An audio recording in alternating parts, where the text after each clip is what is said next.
Russia's full-scale invasion of Ukraine, the largest invasion of a neighboring country in Europe since World War II. The Russian military attacking from the south, the north, the east, taking out military installations and moving closer tonight on strategic cities. This evening, the Pentagon believes they could be closing in on the capital of Kyiv. Pentagon officials saying the Russians want to surround the city and, quote, decapitate the government. Tonight, President Biden laying the deaths, the carnage at Putin's feet, telling the American people today and the world that Putin is the aggressor. Putin chose this war, he said, and now he and his country will bear the consequences. All day today, the wrenching images of war, Russian military vehicles and tanks rolling through a Ukrainian checkpoint from Belarus. Images circulating online showing what appear to be Russian helicopters sweeping in during an assault on a military base about 20 miles outside the capital of Kyiv. Another concern tonight, Russian vehicles at Chernobyl nuclear site. The Russians are now in control of that nuclear plant, some 60 miles from Kyiv. Of course, the site of the world's worst nuclear disaster back in 1986, and where there are still vast amounts of dangerous nuclear waste entombed there. Despite Russian claims tonight, reports of some missiles striking civilian targets falling on this neighborhood near the capital. And in Ukraine's second largest city tonight, Ukrainians now taking shelter in the subways in Kharkiv. Parents with their children huddling underground now for safety. Some asking, what does Putin want? Still unclear why this is all happening. The scene at bus and train stations tonight, the desperate attempt to get to safety, and world leaders are already warning tonight of a refugee crisis now looming. President Biden meeting today with his national security team and a virtual meeting with G7 leaders. The president then addressing the American people on Russian banks, the sanctions tonight, and moves to limit exports to Russia. The president saying our allies are in full support of these new sanctions. Moments ago here, I spoke with Secretary of State Blinken. I asked him why not sanction Vladimir Putin himself? And what are they seeing right now around Kyiv? Does the Biden administration tonight believe the capital will fall in the next 24 hours? But we're going to begin tonight with our senior foreign correspondent Ian Pannell on the ground in Kyiv. Again tonight. Russia unleashing a brutal military assault on Ukraine, invading this vast nation from the north, south and east. The attacks seen in videos posted online from inside Ukraine. After bitter fighting, Russian forces now reportedly in control of Chernobyl, the destroyed nuclear plant just 60 miles from the capital Kyiv. US military sources say they believe the Russians are driving on Kyiv to surround and, quote, decapitate the government there. We saw fighter jets flying over the city this morning as emergency air raid sirens wailed. A large number of Russian helicopters seen on social media posts attacking a military base less than 20 miles from the center of the capital, triggering a pitched battle. The Russians launching over 160 ballistic missiles and rockets on military installations across Ukraine, but also reportedly hitting some civilian targets. Here, an enormous unexploded rocket's lodged in the ceiling of an apartment building in Kharkiv, close to the Russian border. And here, a jet missile wedged into a damaged road. Intense fightings reported around Kharkiv, and thousands have been forced to shelter in the subways. Columns of Russian tanks and armoured vehicles are reported to be still pouring across the Ukrainian border tonight. Swarms of helicopters flying in low over the countryside, creating panic and terror for the people living there. Even so, military sources say less than half of Russia's 150,000 troops have entered the country.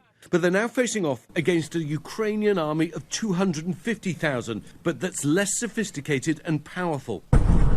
Europe hasn't seen an invasion of this size since World War II. Martial law's been declared across the country, and all men of fighting age and reservists are being mobilized. The capital's now under curfew, and like other major cities, roads were jammed today, with people trying to flee from the onslaught. There have been massive lines at gas stations, and residents desperate for cash are lining up for hours at ATMs. Three friends, all from Donbass in eastern Ukraine, in Maidan Square, where Ukraine turned its back on Russia in its 2014 revolution, showing support for their country. We are not afraid. We are ready to defend our country. Marichka Podolko is a morning news anchor in Ukraine. Tonight, her husband's at war and her children hiding in safety in the West. I think that's the worst scenario that we could expect. I never expected it to be so bad, but I never expected Ukraine to be so calm and strong. Шановні громадяни України. Ukraine's President Zelensky trying to rally his country tonight, but acknowledging their losses. Officials say at least 40 Ukrainian service members have been killed, as well as dozens of civilians. Zelensky saying the fiercest fighting is in the south, where Russians are advancing from Crimea, adding that some Russian soldiers have been captured. Around the world, the Russian offensive is being condemned. The Pentagon tonight saying it'll now deploy 7,000 more US troops to Europe. President Biden met with his national security team this morning and said the world will hold Russia accountable. Putin is the aggressor. Putin chose this war, and now he and his country will bear the consequences. But Biden didn't sanction Putin himself, choosing instead new penalties on 4 more Russian banks and some of the country's elite. Putin's claimed he has no intention of occupying Ukraine and warned other countries not to interfere, threatening retaliation the likes of which, quote, you've never experienced in your history. But tonight, as Russian forces try to push deeper into the heart of the country, the question is how far will Putin go and how long can the Ukrainians hold out? And so let's bring in Ian Pannell from the Ukrainian capital again with us tonight. And Ian, I want to get to the news breaking as we're on the air tonight. President Zelensky speaking this evening, saying that Putin has made him a target. And what do we know about this ongoing battle outside Kyiv tonight? Yeah, that's right. President Zelensky saying that he is target number 1, his family now in hiding. And this battle is critical because it's only 20 miles northwest of the capital.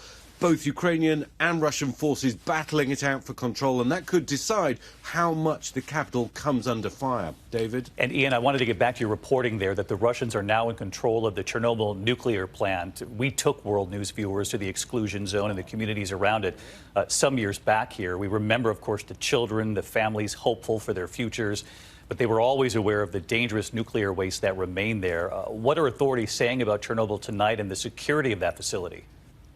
Yeah, I mean, the fighting around Chernobyl certainly raising concerns about the potential for some kind of disaster. But tonight, despite reports that it has fallen into Russian hands, the authorities are insisting that those nuclear facilities are safe and secure. David? Ian Pannell leading the way with our reporting again tonight. Ian, thank you. And just before we came on the air this evening, we asked Secretary of State Antony Blinken why the U.S. hasn't sanctioned Putin directly, what they're seeing just outside Kyiv right now, and is there a chance that Vladimir Putin goes beyond Ukraine? Secretary Blinken, thanks for coming on again tonight. We heard the president list these new sanctions today against several Russian banks, among other steps being taken. The president also said direct sanctions against Vladimir Putin himself are still on the table here. You've got Putin invading Ukraine from the north, the east, the south, ignoring all calls from the U.S. to stop. So why is the U.S. not sanctioning him right now? Well, first of all, David, the sanctions that we've taken, not just us, in coordination with European partners and allies, are going to have severe consequences on Russia. Some immediate, some that play out over time. We've taken 10 largest financial institutions holding about 80% of Russia's banking assets, can't do transactions in dollars or for the most part in euros. The ability for Russia to raise money on international markets, we're taking that away. Their ability to import the technology necessary to modernize their economy, to put into critical industries like defense, like aerospace, that too being taken away. And this is going to have a very significant impact. Now, having said that, as the president said, other things remain on the table. If they continue to escalate, we'll have the ability to do the same thing. Is there any sign here, though, that Putin cares about these sanctions? The threats don't appear to be working so far. You know, sanctions have an immediate impact. We're seeing that in terms of Russia's currency, in terms of its markets. But the impact is really felt over time as, again, it spreads across the economy about their ability to raise money, to conduct transactions around the world. That will be felt more and more and more over time. So if this continues, the pain will continue, the pain will grow, and that's going to have an effect, too. But to be clear here, you are willing to sanction Putin directly if you have to? As the president said, everything's on the table, including that. I want to ask you about the fighting we know that's taking place at a military airfield about 20 miles from the capital of Kyiv. Do we know who's in control of that airfield tonight, and is it possible Kyiv falls in the next 24 hours? I'm not in a position to comment on exactly what's going on the ground at this moment, but what we do know, and part of the Russian plan has been to put Kyiv in danger, to assault the capital, to go after other major cities. We're seeing forces come in from the north, from the east, from the south, and that's all part of the plan that we've laid out for the world in recent weeks. You're convinced Putin's going to overthrow this government? I'm convinced he's going to try to do that. We've seen Ukrainians fight back the resistance to the Russians in the east. Is there any chance the Ukrainians can hold on here? You know, one of the things that Vladimir Putin has done, starting back in 2014 when they first went into Ukraine, seizing Crimea, seizing a part of eastern Ukraine, is to totally alienate the Ukrainian people from Russia. Before 2014, actually, Russia was pretty popular in Ukraine. It had a 70% favorability rating. Right now, it's exactly the opposite, more than the opposite. 90% of Ukrainians now, if I can use the word, detest Russia and certainly detest President Putin. My prediction would be that one way or another, they will strongly resist any effort to take away their sovereignty, take away their independence, take away their government. They'll resist, but can they beat the Russians here? You know, whether it's in the near term, whether it's in the medium term, whether it's in the long term, I'm convinced that democracy and the independence of Ukraine is going to prevail. Secretary Blinken, I know you know there are a lot of people watching tonight likely wondering, could Vladimir Putin go further here? The president was asked today, what if this goes beyond Ukraine? And he said, if Putin moves into NATO countries, we will be involved. He said, we will be involved. Is this a possibility? Is it a possibility that Putin goes beyond Ukraine? Sure, it's a possibility, but there's something very powerful standing in the way of that. There's something we call Article 5 of NATO. That means an attack on one member of NATO is an attack on all members of NATO. The president's been very clear that we will defend every inch of NATO territory. I think that's the most powerful deterrent against President Putin going beyond Ukraine. You know, the president has said all along U.S. troops will not fight in Ukraine against the Russians. But again, this hypothetical, if he goes beyond Ukraine and into NATO, given what you just cited, that means all bets are off the table here. Well, it's not a question, David, of all bets being off the table. It's being very clear that we are committed to Article 5. We're committed to defending our NATO allies. And if it comes to that, we'll do it. But right now, our focus is on Ukraine. Our focus is on trying to prevent President Putin from going even further. But it looks like he's going for everything he can get. And so we're doing what we said we would do all along. We're imposing massive costs. We're doing it with allies and partners. We're doing it together. We're doing it swiftly. And you've seen that already today. Secretary Blinken, we do appreciate your time again tonight. Thank you. Thanks, David. Good to be with you. Hi, everyone. George Stephanopoulos here. Thanks for checking out the ABC News YouTube channel. If you'd like to get more videos, show highlights, and watch live event coverage, click on the right over here to subscribe to our channel. And don't forget to download the ABC News app for breaking news alerts. Thanks for watching.